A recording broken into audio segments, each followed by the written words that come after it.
मोक्ष मार्गस्य नेतारम् भेतारम् कर्मभूभृताम्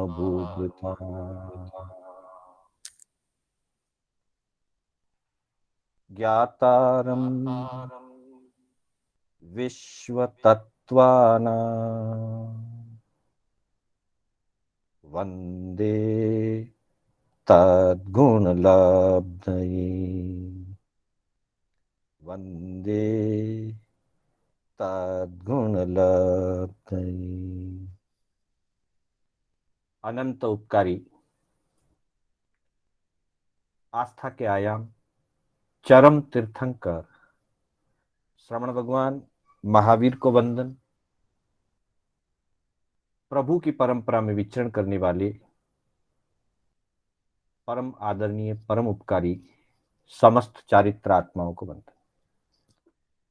धर्म प्रेमी बंधुओं, सुशील माताओं एवं बहनों, श्री कर्नाटक जैन स्वाध्याय संघ बैंगलोर के तत्वावधान में आयोजित जिन वाणी सार की 22वीं कक्षा में मैं आप सभी का हार्दिक स्वागत एवं अभिनंदन करता हूं। हमारी कक्षा में विभिन्न धर्म ग्रंथों के, आगमों के, टीकाओं के अलग अलग पद्यों को लेकर के, चाहे वो श्लोक हैं, गाथाएं हैं, सूत्र है, उनके आधार से हमारी चर्चा चल रही है। और इस चर्चा में इस सप्ताह से हम श्रावक धर्म के संबंध में कुछ बिंदुओं पर चर्चा करते रहे। पिछली कक्षा में हमने इस बात का परिचय लिया था कि साधक को किस तरह से हिंसा से मुक्त होना है, अर्थात हिंसा का त्याग करके और श्रावक धर्म की आराधना किस प्रकार से करनी चाहिए, इसकी मुख्य चर्चा कल की कक्षा में हमारी हुई थी। आज हम इस बात की चर्चा करने जा रहे हैं कि जब कोई साधक जो सम्यक दृष्टि है, नियमित रूप से जिनवाणी का श्रवण, पठन या पाठन करता है या श्रवण निर्ग्रंथों के सानिध्य में रह करके उनसे धर्म के स्वरूप को सुनता है और उसमें से अपनी सामर्थ्य और शक्ति के अनुरूप व्रतों आदि का पालन करता है, अनुव्रतों का पालन करता है, गुणव्रत और शिक्षा व्रतों का पालन करता है, वह श्रावक कहलाता है। उस श्रावक धर्म की आराधना से जीव को क्या प्राप्त होता है, उस धर्म की आराधना से जीव को क्या फल मिलता है, इसकी चर्चा आज की जाएगी। बंधुओं, निश्चित रूप से धर्म आराधना का फल एकमात्र कर्म निर्जरा है, आत्मा की उज्जवलता है, आत्मा की पवित्रता है। सिवाय इसके दूसरा कोई लक्ष्य होना भी नहीं चाहिए, होता भी नहीं है। फिर भी निश्चय और व्यवहार दोनों पक्षों को यानी भगवंतों ने सामने रखा है। निश्चय की दृष्टि से क्या फल है उसकी भी चर्चा कही, व्यवहार की दृष्टि से क्या फल है उसका भी कथन यानी भगवंतों ने किया है। तो उसी पर आधारित आज के दो श्लोक जो योग शास्त्र से लिए गए हैं और योग शास्त्र के तीसरे प्रकाश की 153 और 154वां यह श्लोक हमारे सामने है कि इसमें किस प्रकार से व्यावहारिक और निश्चयिक, मतलब निश्चय और व्यवहार दोनों अपेक्षाओं से क्या क्या फल होता है आराधना का, उसकी बहुत ही अच्छी तरह से प्रस्तुति की गई है। आचार्य हेमचंद्र सूरी जी ने योग शास्त्र के अंतर्गत यह बात कही है। तो आइए पहले एक बार हम इन श्लोकों का उच्चारण। प्राप्तः स कल्पेष्विन्द्रत्व मन्यद्वा स्थानमुत्तमम् मोदतेनुत्तर प्राज्य पुण्य संभार भाग ततः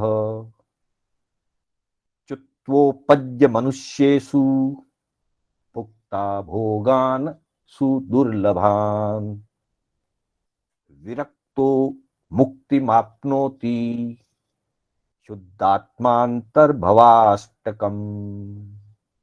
ये संस्कृत के पद्य हैं, श्लोक रूप हैं। इनका उच्चारण श्लोक की तरह से किया जाता है। आगम की गाथाएं प्राकृत भाषा में होती है, उनके उच्चारण का तरीका थोड़ा अलग होता है और इन श्लोकों के उच्चारण का तरीका थोड़ा सा अलग होता है। हम प्रयास करेंगे इसको उच्चारण की शुद्धि के लिए। तो बंधुओं, इसमें कहा गया है कि श्रावक को धर्म आराधना से क्या प्राप्त होता है। तो पहले ही हमारी चर्चा हो गई कि निश्चित रूप से धर्म आराधना का फल कर्म निर्जरा है। धर्म आराधना का फल आत्मा की उज्जवलता है और धर्म आराधना का फल मोक्ष की प्राप्ति है। लेकिन जब तक धर्म आराधना अपने उत्कृष्ट स्तर पर ना पहुंचे, ज्ञान उत्कृष्ट ना बने केवल ज्ञान के रूप में, दर्शन उत्कृष्ट न बने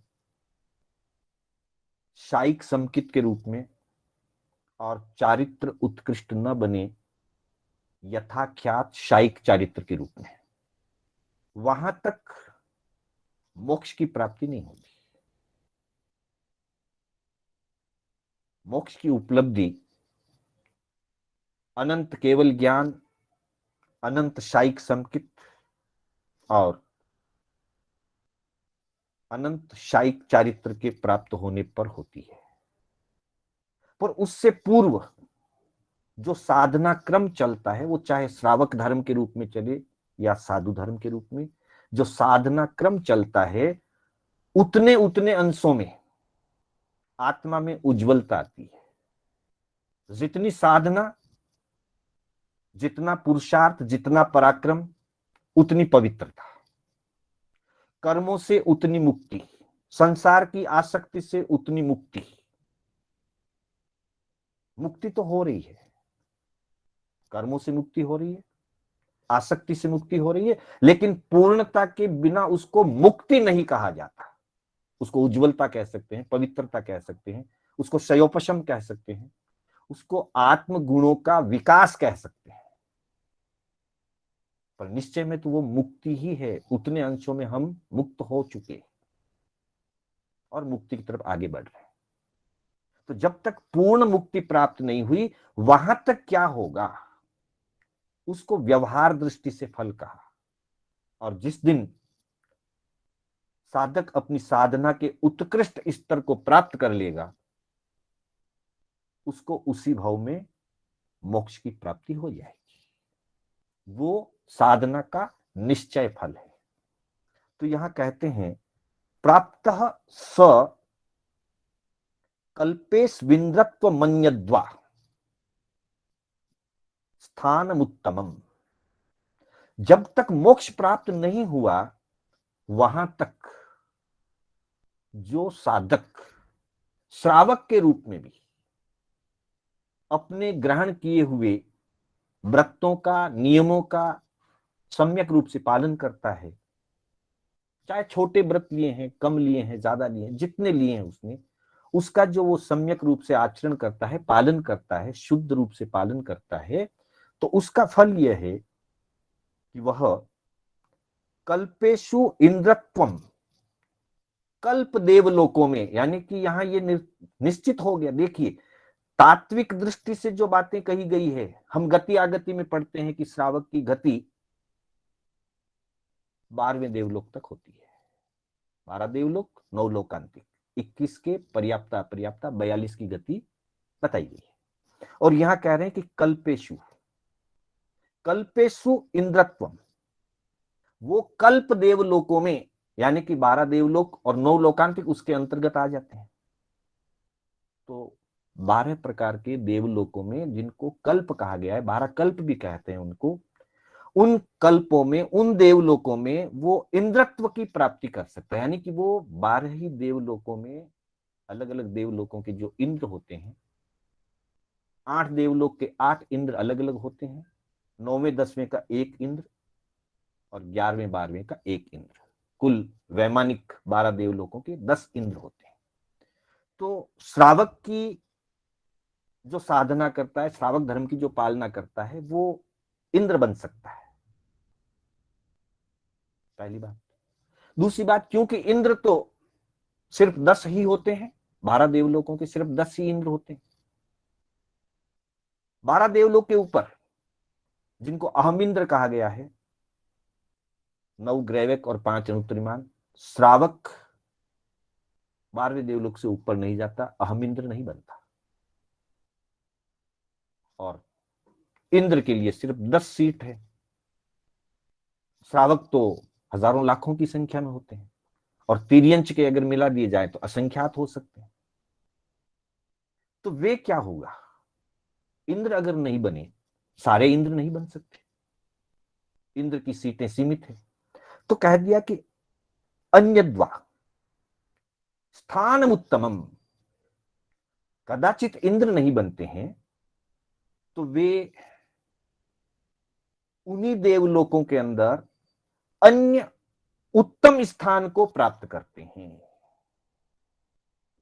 जैसे इंद्र नहीं हुए, पर उनके समकक्ष सामानिक देव बन सकते हैं, रिद्धि संपन्न देव बन सकते हैं। आज्ञा के रूप में वो इंद्र नहीं माने जाएंगे, लेकिन बाकी सारा वैभव और संपदा वो इंद्र के समान हो सकती है। तो या तो वे इंद्र बनते हैं, अथवा इंद्र नहीं बने तो फिर इंद्र के समान किसी अन्य श्रेष्ठ पद को प्राप्त करते हैं। और फिर कहा कि मोदते अनुत्तर प्राज्य पुण्य संभार भाग ततः, और वहां पे देवलोक के अंदर रहते हुए अनुत्तर पुण्यों का जो खजाना उन्हें मिला है, श्रेष्ठ पुण्यों के रूप में उन्हें जो सुख संपदा और वैभव मिला है, उसका उपभोग करते हुए आनंद के साथ अपना जीवन व्यतीत करते हैं।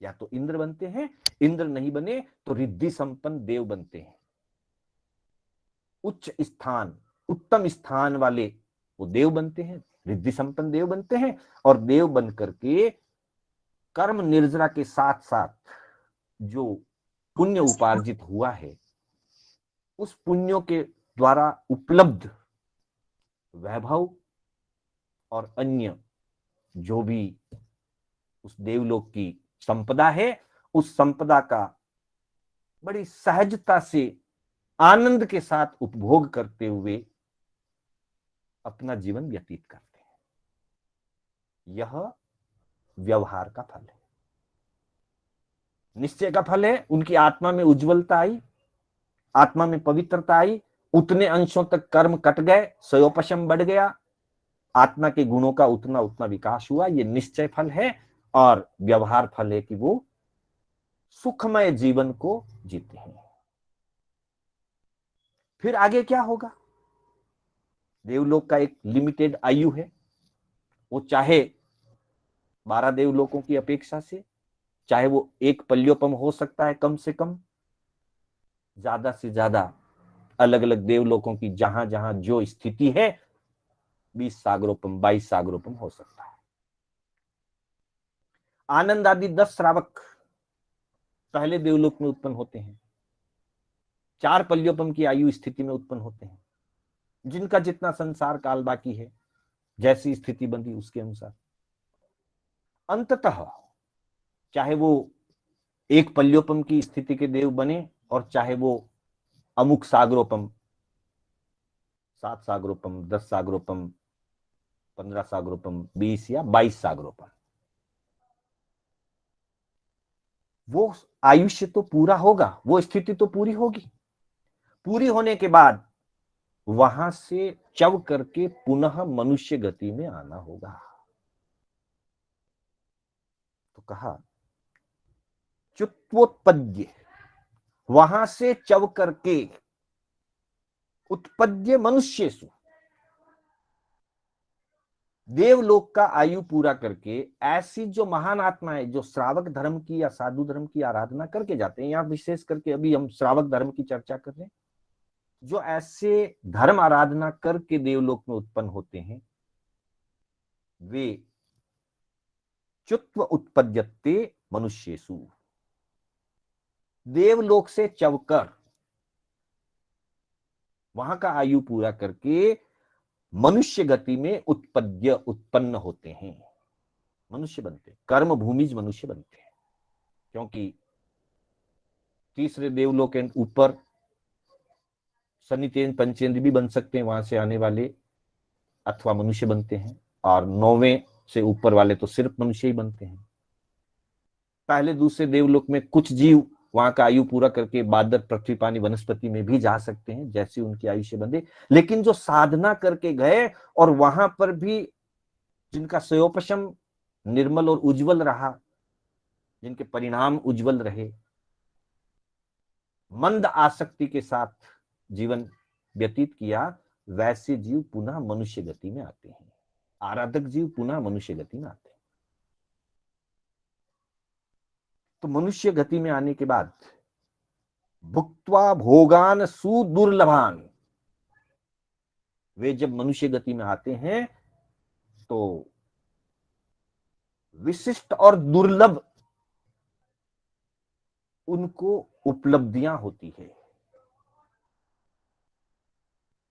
उत्तराध्ययन सूत्र में अगर हम देखें, तीसरे अध्ययन में कहा गया है 10 संगे भी जायई, देवलोक का आयु पूरा करके वे आराधक आत्माएं जब मनुष्य गति में जन्म लेती हैं तो 10 अंगों से युक्त, जिसमें दास, पौरुष, काम, स्कंद, उच्च ज्ञाति, उच्च कुल, उच्च गोत्र, अच्छे मित्र, अच्छा परिवार, निरोग शरीर, सारी संपदाएं उनको प्राप्त होती है। तो भुक्त्वा भोगान सुदुर्लभान, ऐसी दुर्लभ सामग्रियां उनको मिलती है और उनको वो उपभोग करते हैं। हम देखें शालिभद्र जी का जीवन, धन्ना जी का जीवन, और भी अन्य अनेक श्रावकों का जीवन, जिन्होंने अपने ग्रस्त जीवन में भरपूर सुख और उपभोग का साधन पाया भी और जीवन को आनंदित रूप से जिया भी, लेकिन समय आने पर उस सब को त्याग कर दिया। क्योंकि पहले भी धर्म आराधना की हुई है, आराधक बने हुए हैं, इसलिए आसक्ति नहीं होती, उपलब्धि होती है पर आसक्ति नहीं होती। उपलब्धि का उपभोग करते हैं लेकिन उपभोग में गृद्धि भाव नहीं रखते। तो ऐसे जीव प्राप्त भोगों को भोगते हैं, प्राप्त दुर्लभ भोगों को भोगते हैं। ऐसे भोग के साधन जो हर सामान्य व्यक्ति को नहीं मिलते, वो ऐसे आराधक जीव जब वापस मनुष्य गति में आते हैं तो उनको मिलते हैं। और फिर भोगने के बाद एक समय सीमा तक वो उसमें कर्तव्य बुद्धि से, मंद आसक्ति से उसका उपभोग करते हैं, और उपभोग करके विरक्तो, फिर विरक्ति भाव को प्राप्त करते हैं, विरक्त हो जाते हैं। और विरक्त होकर के मुक्ति मापनोति, अर्थात विरक्त होकर के संयम की साधना करते हुए मोक्ष को प्राप्त करते हैं। आगामी भाव में वो मोक्ष चले जाते हैं। अर्थात पहले धर्म आराधना की, देवगति को प्राप्त हुए, देवगति में वहां की संपदा का उपभोग किया, फिर समय होने पर अनासक्त भावों से मनुष्य भाव में आए, मनुष्य भाव में प्राप्त भोगों का उपभोग किया और समय पर विरक्त होकर के मोक्ष को प्राप्त करते हैं। जैसा कि आनंद आदि श्रावकों के वर्णन में आता है कि 4 पल्योपम का आयु पूरा करने के बाद वे पुनः महाविदेश क्षेत्र के अंदर मनुष्य जन्म धारण करेंगे, उत्तम कुल में जन्मेंगे, सब वैभव के जीवन को जी करके समय आने पर विरक्त होकर के संयम धारण करेंगे और महाविदेश क्षेत्र में दीक्षा लेकर के मोक्ष जाएंगे। तो वैसा ही श्रावक के लिए कहा कि विरक्तो मुक्तिम आपनोति, विरक्त होने के बाद मुक्तिम आपनोति, मुक्ति को प्राप्त करते हैं। कब करते हैं? शुद्ध आत्मांत, शुद्ध आत्माएं, ऐसी शुद्ध आत्माएं उसी भाव में भव का अंत करके उसी भाव में मुक्ति को प्राप्त होते हैं, मोक्ष को प्राप्त करते हैं। पर सभी आराधक के लिए यह नियम नहीं है कि आगामी भाव में ही मोक्ष चले जाए। कुछ आगामी भाव में मोक्ष जाते हैं, कदाचित कुछ साधना अभी बाकी है, कुछ संसार परिभ्रमण काल अभी बाकी है, तो कह दिया भवाष्टकम, भव अष्टक, 8 भव। अब यहां 8 भव का मतलब है कि मनुष्य के 8 भव, 8 बार मनुष्य बन करके मोक्ष चले जाते हैं। पर बीच बीच में एक एक भव देवगति का होगा। वैसे नियमा ये भी है कि लगातार 8 भव भी मनुष्य के हो सकते हैं। कर्म भूमि मनुष्य के कोई जीव लगातार 8 भव भी कर सकता है, लेकिन जो आराधक होता है वो दोबारा मनुष्य का भाव नहीं करता। आराधक देवगति में जाता है।